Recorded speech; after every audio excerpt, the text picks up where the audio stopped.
That's my quick comment. नमस्कार, मैं हूँ Rakhi Jain. Let's my quick comment में आपका स्वागत है।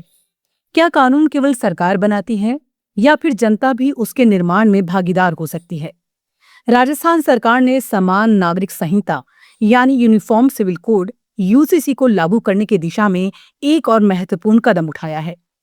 पहले सरकार ने कानून का प्रारूप तैयार करने के लिए एक उच्च स्तरीय समिति बनाई और अब प्रदेश की जनता से सीधे सुझाव मांगे हैं। सरकार ने लोगों से अपील की है कि वो नीति निर्माण की इस प्रक्रिया में भागीदार बने। यानी अब सवाल केवल ये नहीं है कि यूसीसी लागू होगी या नहीं, बल्कि ये भी है कि उसका स्वरूप कैसा होगा और उसमें जनता की भागीदारी कितनी होगी। आज के क्विक कमेंट में बात करेंगे राजस्थान में यूसीसी की इस नई पहल, उसके राजनीतिक, सामाजिक और कानूनी मायनों की। समान नागरिक संहिता का विचार नया नहीं है। भारतीय संविधान के नीति निर्देशक तत्वों के अनुच्छेद 44 में राज्य से अपेक्षा की गई है कि वो सभी नागरिकों के लिए एक समान नागरिक संहिता लागू करने का प्रयास करे। इसका उद्देश्य विवाह, तलाक, उत्तराधिकार, गोद लेने और संपत्ति के बंटवारे जैसे नागरिक मामलों में अलग अलग व्यक्तिगत कानूनों के स्थान पर एक समान व्यवस्था लागू करना है। लेकिन ये विषय जितना संवैधानिक है उतना ही संवेदनशील भी है, क्योंकि ये सीधे विभिन्न धार्मिक समुदायों की परंपराओं और व्यक्तिगत कानूनों से जुड़ा हुआ है। इसलिए राजस्थान सरकार ने सीधे कानून लाने की बजाय पहले एक उच्च स्तरीय समिति गठित की।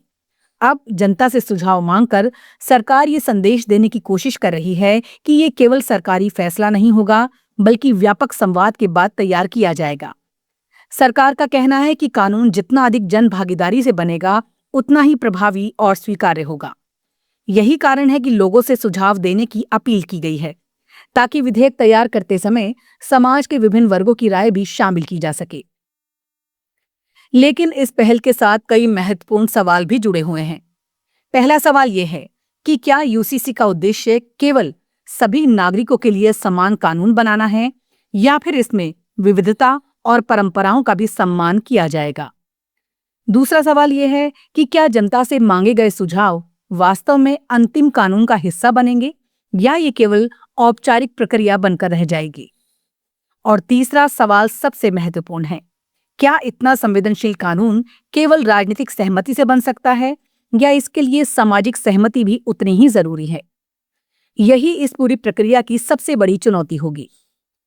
यूसीसी के समर्थकों का कहना है कि एक आधुनिक लोकतंत्र में सभी नागरिकों के लिए समान नागरिक कानून होना चाहिए। उनका तर्क है कि अलग अलग व्यक्तिगत कानून समानता के संवैधानिक सिद्धांत से मेल नहीं खाते। उनके अनुसार एक समान कानून महिलाओं के अधिकारों को मजबूत करेगा, कानूनी जटिलताओं को कम करेगा और न्याय की प्रक्रिया को अधिक समान बनाएगा। दूसरी ओर इस विचार को लेकर चिंताएं भी सामने आती रही हैं। कुछ धार्मिक और सामाजिक संगठनों का कहना है कि व्यक्तिगत कानून केवल कानूनी व्यवस्था नहीं, बल्कि धार्मिक और सांस्कृतिक पहचान का भी हिस्सा है।